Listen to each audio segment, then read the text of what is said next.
Hello. Hihetetlen ez az érzés, ami most rám tört. Levettem a fülest, és behunytam a szemem. És figyeltem arra, amit hallok. Hallok tücsköt, hallok olyan nagy hangos bogarat, hallok repülőgépzajt, hallok madarakat és kutyákat. És az előbb hallottam egy kis fűnyíró hangot is.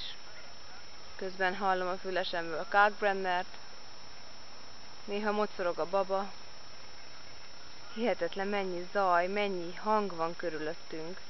Fantasztikus. Néha hallom a szelet, ahogy mozognak a levelek.